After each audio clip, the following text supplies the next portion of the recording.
This fucking movie.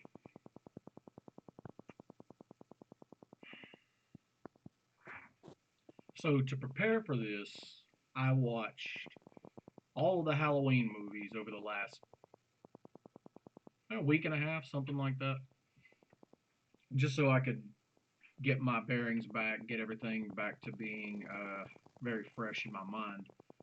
Loved the first Halloween, the 1978 John Carpenter classic. That's fantastic to me. I consider that the best slasher film ever. Two was passable. Okay, so this series for me follows the Jaws format of the first one is absolutely top notch, and the second one is a passable sequel that you can watch as a good popcorn movie. And then from three onward, it's just a pile of dog shit. Just awful.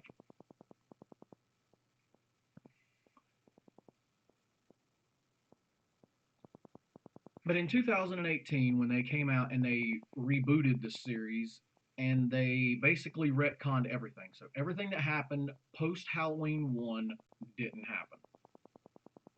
There is no Laurie Strode as Michael's sister. There is no weirdo cult in California. Well, there may be a weirdo cult in California that's trying to use Halloween masks to kill everyone. There's no Jamie Lloyd. There's no Laurie faking her own death. There's no Laurie in a mental asylum. There's no Busta Rhymes going all Bruce Leroy on Michael Myers in Resurrection. None of that ever happened. So Halloween 2018 takes place, direct sequel 40 years later after Halloween. Okay, fine. I'm down with it. Let's watch it. We go check it out. It was all right. It was. It's Blumhouse. Blumhouse has everything now, for better or for worse.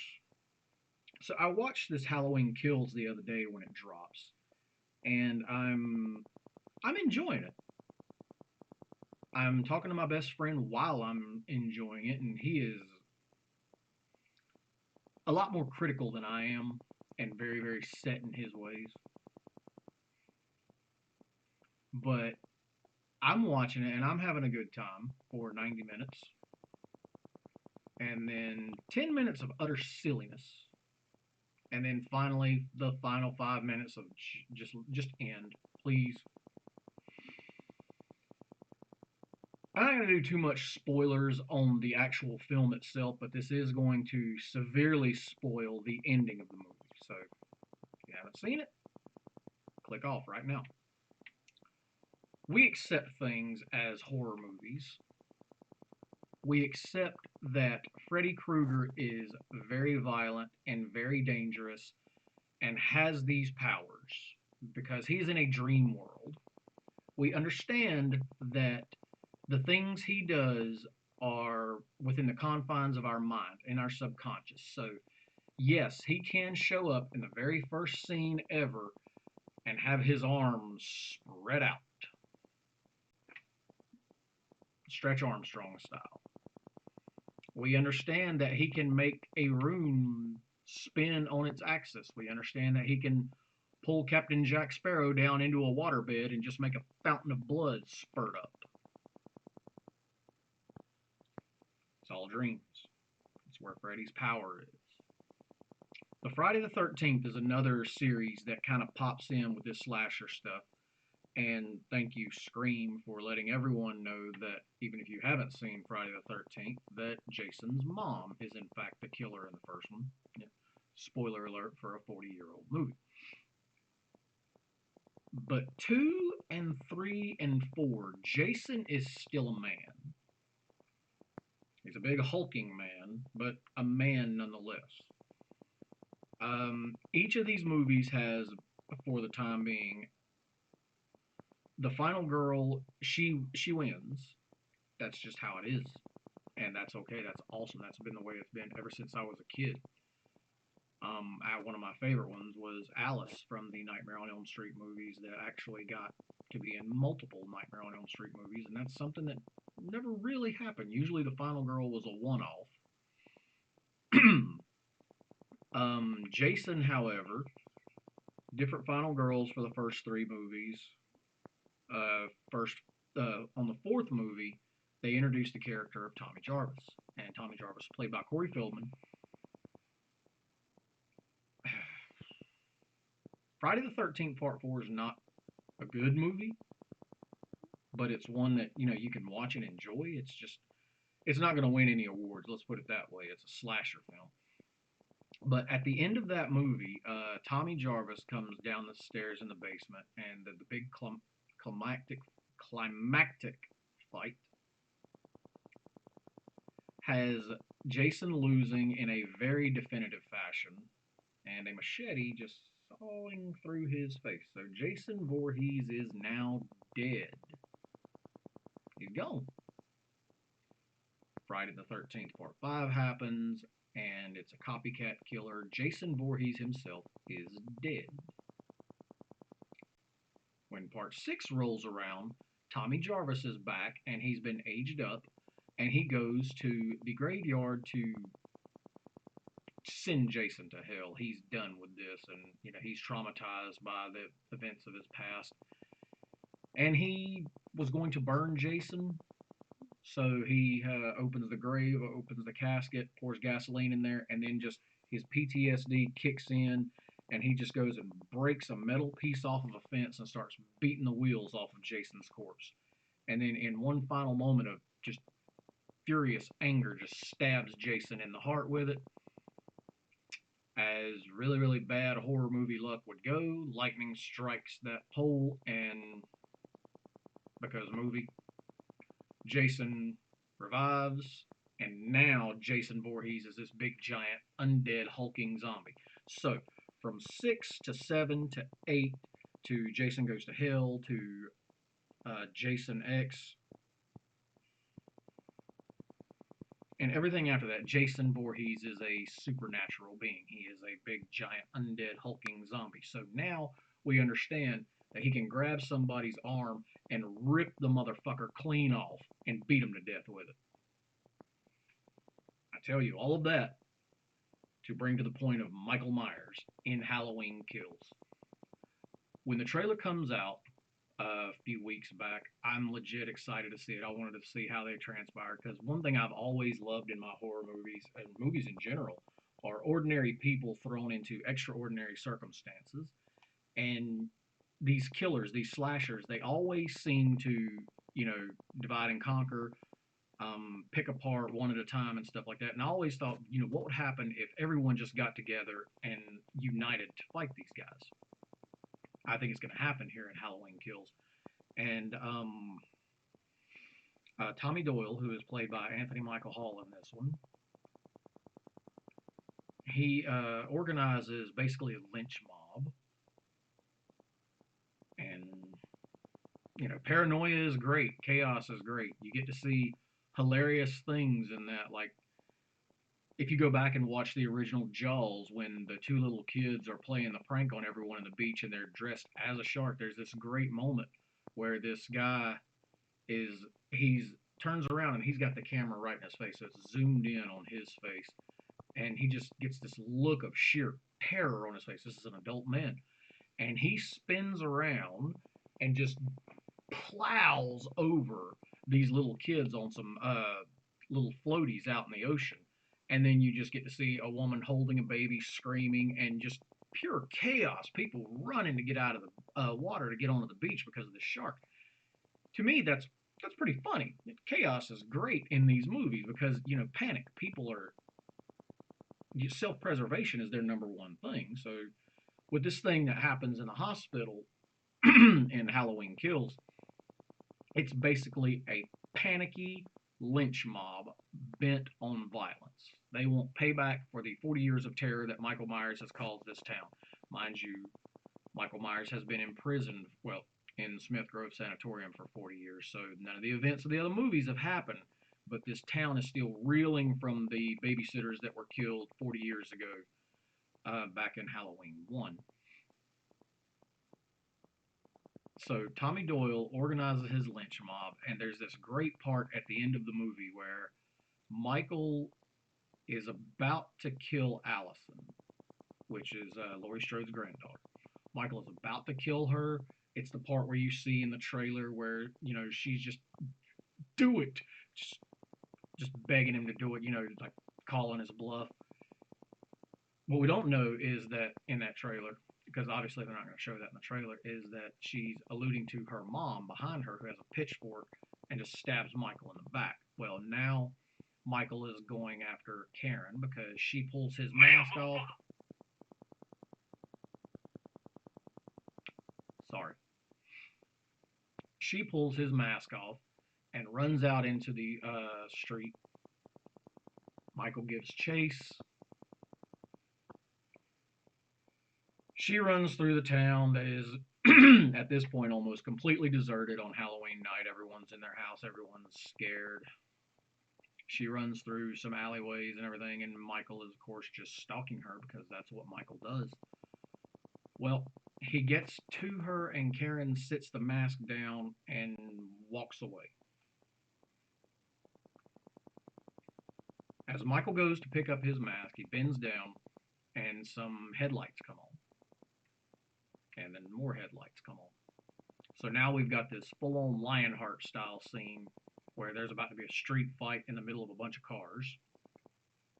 Michael, it's time to go to work. He's got a kitchen knife. He bends down, he gets his mask and puts it on. And now Tommy Doyle is there with a baseball bat, and many, many other townspeople are there as well. Various weapons, like shovels, they got crowbars, they got some knives, probably got a few prison shanks here and there. Sheriff Brackett from the first Halloween is there. He was a hospital security guard in this one because he's 105 years old at this point. But he's filled with serious regret because he never put a bullet in Michael's head way back in 1978. What happens is one of the most fantastic beatdowns you can see in a horror movie. Michael Myers, at this point, I would honestly have to check the reference and everything, but I'm just going to just eyeball it here and say that Michael is definitely in his 60s, possibly 70s at this point. Now, granted, he is a big hulking man, but again, he is a man. There is nothing supernatural about Michael Myers at this stage in these movies. He may be the ultimate evil. He may be evil incarnate. He bounced a little kid's head off of the driver's side window in the 2018 Halloween. He shows up in this one carrying the head of a fairly young teenager. He's violent. He's brutal. He's gory.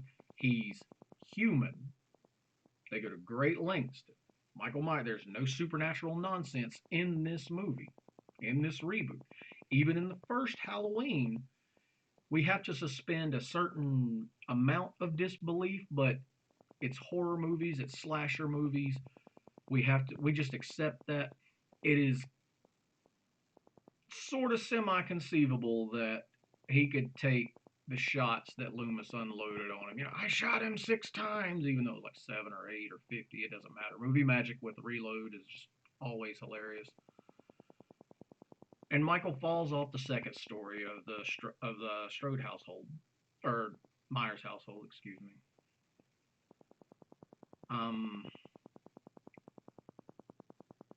Movie ends with Loomis looking down and seeing that Michael's gone. We know that as normal humans, as a man, you're probably not going to walk away from that. But as far as movie magic goes, we don't know if the rounds pierced heart, lungs. We don't know if it severed arteries or anything like that. Could just shot him 6 times in the abdomen and he fell and all that. And Michael's a big tough guy anyway. But that fucked his day up. He could survive, but he's got a fucked up day at that point. Now, this movie retcons that and shows how the police got him and kept him into custody for 40 years. It would stand that, those wounds would heal over the 40 years that he was stuck in the sanatorium. And he gets out, still a man. Nothing supernatural. I've said that about 5 or 6 times, and I'll probably say it again because this bothers the absolute shit out of me. This beatdown that they throw on him at the end of this movie is fantastic. Like, Michael knows he's in for a fight now. It's one thing when you are the apex predator and everyone is your prey.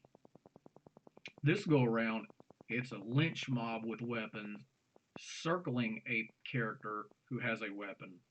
So it's obvious he's going to get a couple of them. And he knows this, and he turns around, he starts to swing the knife, and there's an awesome shot where you see a crowbar smack him in the face, and you hear that awesome thunk sound that a crowbar you would conceivably think that it would make if it connected with a human skull. And there's just an ass beating on Michael Myers. Everyone's getting their licks in. They're like jumping him into the game. They are curb stomping him, beating him with crowbars. Anthony Michael Hall goes all Negan on him with a baseball bat. I mean, they beat the brakes off of him. And this is a man.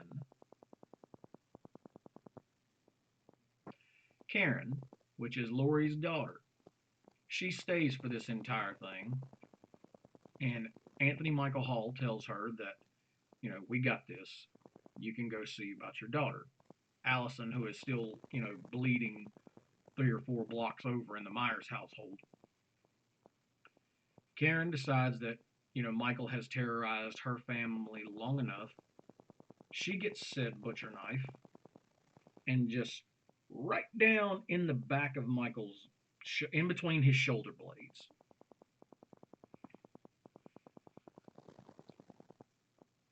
If all that does not kill a man, it's seriously going to mess his day up. You're not going to walk away from that. Not at normal speed. He might crawl away. He might need some serious EMTs. So we go from that and we jump all the way back over to the hospital, which is where Laurie is at, and she's talking to this cop. And Laurie's talking about how the more Michael kills, the more evil he becomes, the more he transcends humanity. And it's superseded with footage of the beatdown, the town ass whooping. Sheriff Brackett is going to avenge his daughter. So he's got his gun. And he walks over to Michael Myers' lifeless corpse that has been lying there motionless, getting curb stomped, getting beat with baseball bats, getting crowbarred, getting beat with a shovel. And he puts the gun maybe a foot away from the back of Michael's head. And we're going to end this nightmare. Like the fucking Undertaker, Michael Myers pops up with an immediate slash. Brackett's dead. Right across the fucking throat. This is now no longer a horror movie or a slasher movie. Now this is a ridiculously fought Marvel movie where there's one person taking on a cadre of people and beating the shit out of them. Everybody that just beat the hell out of Michael with weapons has now just went full on stupid and can't swing their weapon for anything. I guess because panic sets in. Their best laid plans failed. He shanks one dude right in the throat.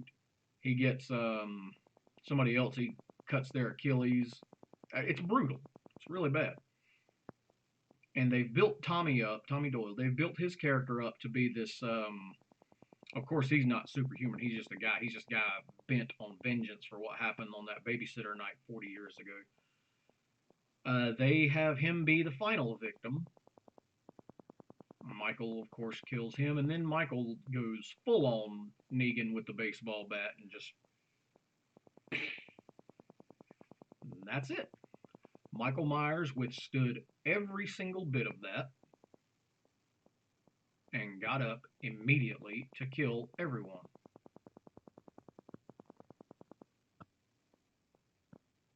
It was the stupidest ending I've seen in a long time. And I just got done watching all of the Halloween movies prior to this. This movie, I think it has an hour and 45-minute runtime, something like that. And for 90 minutes of it, it's a passable movie. I enjoyed it. I liked it. In all of these movies, the three that are officially canon at this point, Michael suffers a few injuries, but he doesn't suffer anything mortal.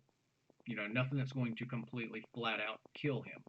Even this scene that's backdrop behind me with him coming out of the Strode compound, the fire brigade are attempting to attack him with axes and everything, but he's deflecting them. He's not taking any shots.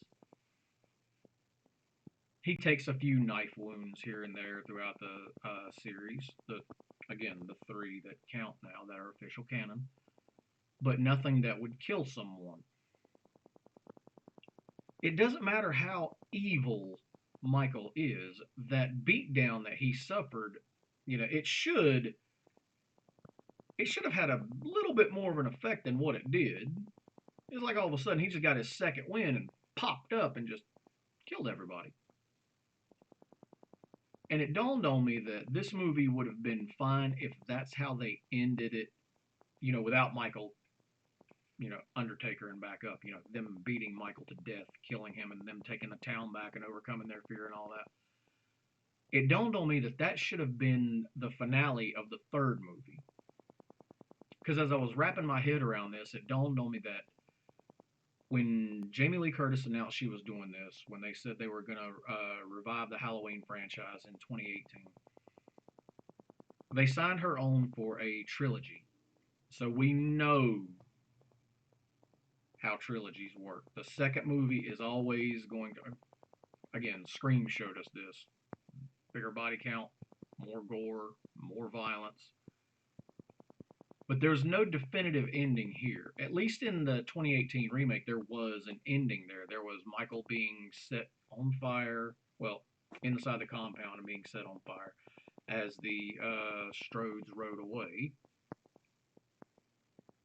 It leaves the possibility open for a sequel. But for the sake of that movie, it has an ending. This one, we know, has to be extremely open ended because it is part two of three.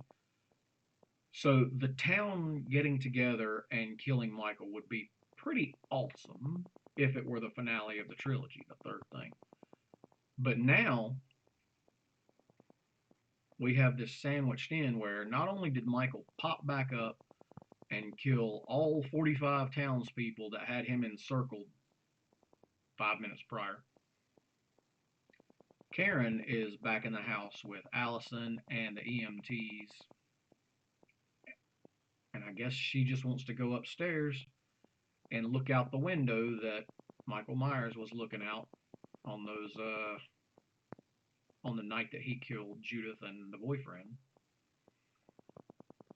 Karen goes up there and she's looking out the window, or looking back at herself, as this movie will explain to you that that may have been what Michael was doing, was looking at his own reflection to maybe see why he does what he does. I don't know. Just chalk it up to Blumhouse. And out of nowhere, Laurie's doing her voiceover. You've got her in the hospital, and then on the other side of town, you've got Michael, who is now very much alive. Karen, who has been portrayed as the heir apparent to the final girl, her and her daughter. You expect them to survive, and then all of a sudden, she doesn't. Michael pops up behind her, and now she's dead, murdered horribly, just slashed. And then this movie ends with Laurie basically looking out the window of the hospital, and the town across from her, Michael is in his childhood home looking out the window where he stood after he murdered his sister.